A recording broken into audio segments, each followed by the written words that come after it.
GIDC 2 વિસ્તારમાં bogus પત્રકારોના નામે કથિત તોડબાજી અને ધમકી કરવામાં આવતી હોવાના આક્ષેપોને લઈને વેપારી આગેવાનો દ્વારા સંબંધિત તંત્રને આવેદનપત્ર આપવામાં આવ્યું છે। જીઆઈડીસી 2 વેપારી એસોસિએશનના આગેવાનોના આક્ષેપ મુજબ છેલ્લા કેટલાક સમયથી કોઈ ન્યૂઝ ચેનલ સાથે સંકળાયેલા હોવાનો દાવો કરતા કેટલાક લોકો ગુજરાત પ્રદૂષણ નિયંત્રણ બોર્ડના નામે વેપારીઓને ધમકી આપી નાણાંની માંગણી કરતા હોવાના આક્ષેપો સામે આવ્યા છે। વેપારી એસોસિએશનના પ્રમુખ પરેશ ચોબટિયાના જણાવ્યા મુજબ અત્યાર સુધીમાં 5 થી 7 જેટલા વેપારીઓ આવી ટોળકીનો ભોગ બન્યા હોવાનો દાવો કરવામાં આવ્યો છે। આ લોકો વેપારીઓ પાસેથી ₹10,000 થી લઈને ₹50,000 સુધીની રકમની માંગણી કરતા હોવાનો પણ ખુલ્લો આક્ષેપ કરવામાં આવ્યો છે। સમગ્ર મામલે આવા લોકો સાથે કોઈ સ્થાનિક ન્યૂઝ ચેનલ સંકળાયેલી છે કે કેમ તેની પણ તપાસ કરવામાં આવે અને જો કોઈ ગેરકાયદેસર પ્રવૃત્તિ સામે આવે તો કડક કાર્યવાહી કરવામાં આવે તેવી માંગ આવેદનપત્રમાં કરવામાં આવી છે। જોકે વેપારી આગેવાનો દ્વારા કરવામાં આવેલા તમામ આક્ષેપોની સત્તાવાર પુષ્ટિ થવાની બાકી છે।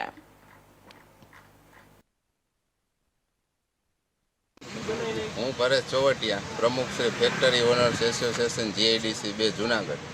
અમારે જીઆઈડીસી 2માં છેલ્લા 15 દિવસથી બની બેઠેલા બોગસ ખોટા પત્રકારો ઉદ્યોગપતિઓને જીપીસીબીના નામે કે હું જીપીસીબી એટલે કે ગુજરાત પોલ્યુશન કંટ્રોલ બોર્ડમાંથી અમે આવીએ છીએ અને તમે આટલું પ્રદૂષણ ફેલાવો છો એવા ખોટા ભ્રમમાં નાખી અને ખાલી જીઈબીમાં ફોન કરે કે અહીંયા ડિસ્ક્લોઝર કરવાનું હોય અને 2.5 લાખનો દંડ આપવાનો હોય અને આટલો દંડ આપવાનો એમ ખોટી રીતે ડરાવી અને વેપારી ડરી જાય પછી 10,000થી માંડીને 50,000 સુધીના ખોટા તોડ કરે છે। જે ગઈકાલે અમને એક વેપારીએ પ્રમુખ તરીકે મને ફરિયાદ કરતા અમે સ્થળ ઉપર જઈ આવા લેભાગુ તત્વોને પકડી પાડેલ છે અને આજરોજ અમે જુનાગઢ તાલુકા પોલીસ સ્ટેશને બધા સાથે મળી અને મેડમશ્રીને પીઆઈશ્રીને એક આવેદન મતલબ કે અરજી આપેલ છે કે આવા લેભાગુ તત્વોને ઠેકાણે પાડી અને સાંજમાં સમજાવો।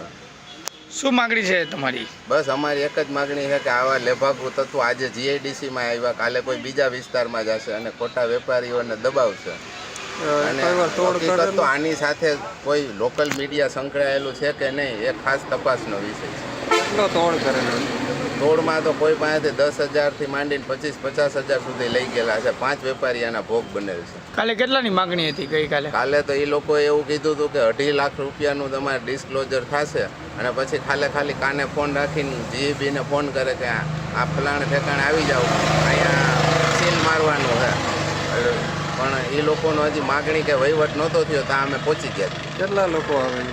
એ લોકો 3 ને એક ડ્રાઈવર કાલે 4 વ્યક્તિ હતા અને 4 વ્હીલ હોય અને એમાં ઇન્ડિયા ટીવી પ્રેસનો લોગો મારેલો હોય આગળ પાછળ અને પોતે પણ મોટી મૂછું રાખે અને એનડીટીવીનો લોગો મારીને નીકળે અને આગળ પેલું માઉસ માઇક્રોફોન એ ભેગું સાથે રાખે। એને શું બોલ્યો હતો? વિવેક મહેતા નામનો વ્યક્તિ હતો વ્હાઇટ ટી શર્ટ વાળી, શું બોલ્યો હતો? મને એવું કીધું કે તું કોણ કે આ રોડ તારો છે એટલે મેં એને એવું કીધું કે હું જીઆઈડીસીનો પ્રમુખ છું અને રોડ નહીં પણ આખી જીઆઈડીસી અત્યારે મારી જ છે। મને પૂછ્યા વગર હવે તમે આ વિસ્તારમાં ક્યારે આવતા નહીં નકર હું પોલીસ કેસ કરી એટલું કીધું તો એ લોકો ગાડી લઈને નીકળે। લાગે છે આની અંદર કોઈ હશે ખરા? હવે એ તો પોલીસ તપાસનો વિષય છે। કેટલા જણા ટોટલ આપેલા? કેટલા જણા અગાઉ આવ્યા હતા? આ એક જ ટોળકી ફરે છે। આ તમારું નામથી?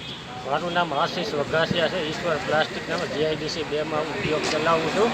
મારે ત્યાં કાલે જીપીસીબીના નામે 3-4 વ્યક્તિ આવેલા કે અમે તમારા ખરાબ પાણી નીકળે છે તમે પ્રદૂષણ કરો છો એ નામથી મને બીવડાવી ગયા અને તમારું કનેક્શન મારું કાપી નાખે એવો જીઈબીને ખોટા ફોન કરી મારી પાસેથી 2.5 લાખ રૂપિયાની માંગણી કરતા હતા। જે માંગણી મેં વ્યાજબી ન રાખતા મેં અમારા જીઆઈડીસીના પ્રમુખ પરેશભાઈને ફોન કરતા તેઓ સ્થળ પર રૂબરૂ આવી બધી બેટલ સુલઝાવી ગયા। કોણ કોણ હતું આમાં? આમાં 5 જણા હતા, એક ગાડી લઈને આવ્યા હતા। એ પહેલાં ક્યાં જીપીસીબીમાંથી અમે આવ્યા છીએ પછી ફરી જતા કે પત્રકાર છે એવું અમને કીધેલું। આજે શું તમે કાર્યવાહી કરી? આ વ્યક્તિ કોણ છે, કેવા છે અને શું આ ખોટા બધાને ધમકાવે સમજાવે છે તો આની વિરુદ્ધ યોગ્ય કાર્યવાહી કરવા માગ છે મારી। તો અગાઉ કોઈને તોડ કરેલો છે? હા, અગાઉ જીઆઈડીસીમાંથી 5-6 જણા ઉદ્યોગકારો પાસેથી પૈસાનો તોડ કરેલો છે. કેટલા લઈ ગયા? કોઈ પાસેથી 10,000, 20,000, 25,000, 50,000 એવા રકમ લઈ ગયા છે.